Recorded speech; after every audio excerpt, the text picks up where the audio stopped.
Pernikahan saya hanya 10 bulan. Selama pernikahan saya di KDRT-in, saya diselingkuhin dalam keadaan hamil besar. Beberapa kali saya didorong di lantai. Ya.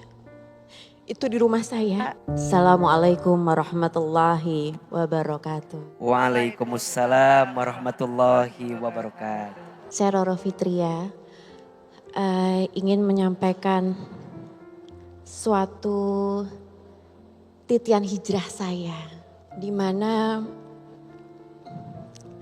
kalau bisa dibilang pedih, sangat pedih Pak Ustadz. Ya.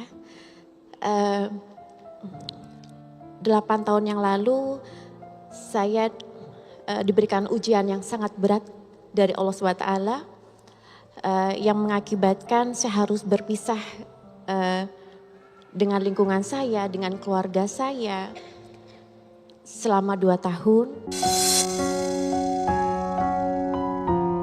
Di sela-sela itu mamah tercinta saya wafat. Beliau yang selalu mensupport saya di titik terendah saya, hanya beliau yang ada di samping saya. Kakak kandung saya pun tidak mau menemani saya. Terus akhirnya saya berpisah dengan mamah tercinta pun saya tidak bisa melihat jasad beliau. Dikarenakan satu dan lain hal. Setelah mamah wafat, saya ingin mempunyai keluarga yang bisa menenangkan saya dengan kehijrahan saya. Setelah mamah wafat, saya langsung memutuskan untuk berhijab. Dan saya selalu tholabul ilmi di tempat di mana saya harus berpisah dengan keluarga saya pada saat itu. Namun qadarullah, Allah memberikan ujian lagi. Pernikahan saya hanya 10 bulan. Selama pernikahan saya di KDRT-in, saya diselingkuhin dalam keadaan hamil besar. Beberapa kali saya didorong di lantai. Ya. Itu di rumah saya. Jujur, semua effort dari saya. Dari awal akad nikah, saya yang handle, resepsi saya yang handle, mahar pun dari saya, hidup sehari-hari dari saya, fasilitas rumah mobil dari saya. Saya menerima apa adanya karena saya nikah untuk ibadah. Dan dia memanfaatkan kesepian saya. Karena orang tua saya mama udah meninggal 2018, papa saya meninggal waktu saya SD. Awalnya saya memberikan usaha untuk mantan, lalu beberapa kali saya coba untuk tidak mau mensupport dana lagi, kemudian dia berkali-kali meng-KDRT-in saya baik fisik maupun psikis. Ucapan kasar sering terlontar di mulut dia dan berkali-kali dia minta cerai tapi bilang, kamu kalau udah gak kuat sama saya, kamu atau saya ngurus. Saya cuman diam, saya cuman batin, saya kuat-kuatin sampai baby lahir. Dan qadarullah setelah lahir 3 hari saya langsung gugat cerai. Dan apapun itu, kalau banyak media bilang saya baby blues, no I'm not baby blues. Saya sadar sesadar-sadarnya. Sakit yang sebelum saya rasakan sebelum ketemu dia itu sudah sakit. Mamah tercinta diambil sama Allah itu saya juga sakit. Ditambah dengan saya mempunyai mantan suami yang sangat NPD ya maaf Ustadz. Kemudian tidak berhenti sampai saat itu, sampai dengan detik ini beliau tidak pernah menafkahi baby Sultan, 0 rupiah. Walaupun diuji sama Allah berkali-kali saya sangat bersyukur. Saya tidak akan bisa hijrah kalau saya tidak ditempa ujian A, B, C, D, E dan sampai dengan saat ini. Gitu. Saya hanya berpegang kepada tali Allah yang itu yang menguatkan saya. Hal yang ingin saya tanyakan adalah apakah beberapa ujian ini adalah cobaan dari hijrah saya atau memang seseorang yang berhijrah atau sampai kapanpun akan selalu diuji sama Allah. Dan apa yang harus saya lakukan?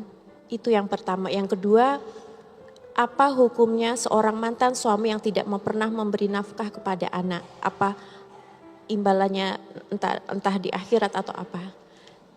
Seperti itu, terima kasih Pak Ustadz. Wassalamualaikum warahmatullahi wabarakatuh. Waalaikumsalam warahmatullahi warahmatullahi wabarakatuh. wabarakatuh. Baik, Masya Allah Bunda. Pertama, Ahilman ingin mengucapkan Kak Roro terima kasih sudah hadir di kajian hati di balik kesibukan beliau sebagai seorang pengusaha, sebagai public figure. Masih punya waktu untuk bercerita di kajian hati dan kita tahu kisah hidup beliau begitu panjang. Tapi percayalah semakin berat ujiannya, semakin besar pahalanya. Maka kalau ada pertanyaan, Aa, kenapa ya setelah hijrah kok ujian saya tambah susah, hidup saya tambah berat? Apakah ini adalah cara Allah menghapuskan dosaku di masa lalu? Jawabannya iya. Tolong catat ya. Kalau setelah kita memperbaiki diri, tapi ujian kita makin berat, boleh jadi ujian ini adalah cara Allah menghapuskan dosa kita sebelum kita hijrah. Jadi Allah bersihin, Allah cuci, Allah laundry semua dosa kita di masa lalu dengan ujian saat ini setelah kita berhijrah. Jalani saja, nikmati saja, lewati saja sampai kita tahu bahwa yang paling mahal dari hijrah itu adalah istiqomah. Dan yang lebih berharga dari hijrah dan istiqomah adalah husnul khatimah. Maka yang sedang berhijrah agar istiqomah, coba diamalkan salah satu doa dalam Quran surat Ali Imran ayat 8. Rabbana la tuzigh qulubana ba'da idh hadaitana wa hab lana min ladunka rahmah innaka antal wahhab. Amalkan doa itu agar kita bisa istiqomah dari hijrah yang kita lakukan. Yang kedua pertanyaannya, apakah seorang ayah yang tidak bertanggung jawab kepada anaknya adalah perbuatan dosa? Jawabannya iya. Setiap orang yang melalaikan kewajibannya terhadap yang ditanggungnya, maka cukuplah dosa besar untuknya. Tapi kita sebagai istri tidak usah mengemis. Kalaupun dia salah, biarkan urusan dia sama Allah.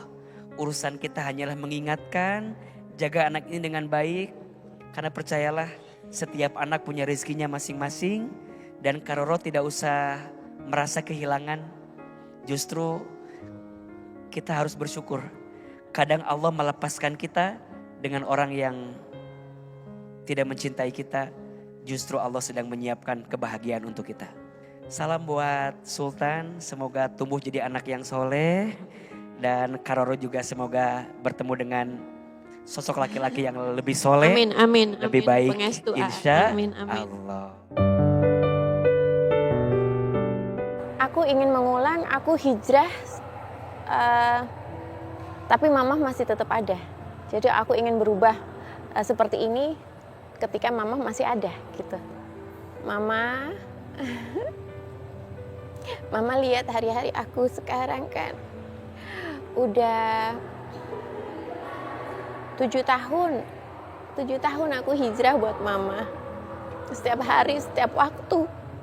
Dari aku bangun sampai aku tidur, aku selalu doain mama.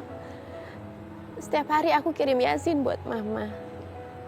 Mama dengerin aku kan.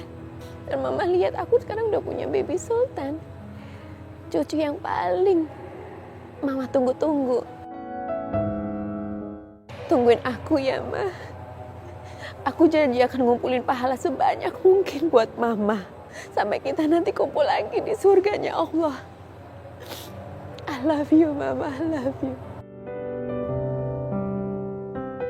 Menyesal enggak? Karena kalau aku menyesal, nanti Allah marah sama aku. Karena dengan aku menikah, aku punya baby Sultan, pengganti mama yang selalu dampingin aku. Kalau mengambil hikmah, iya.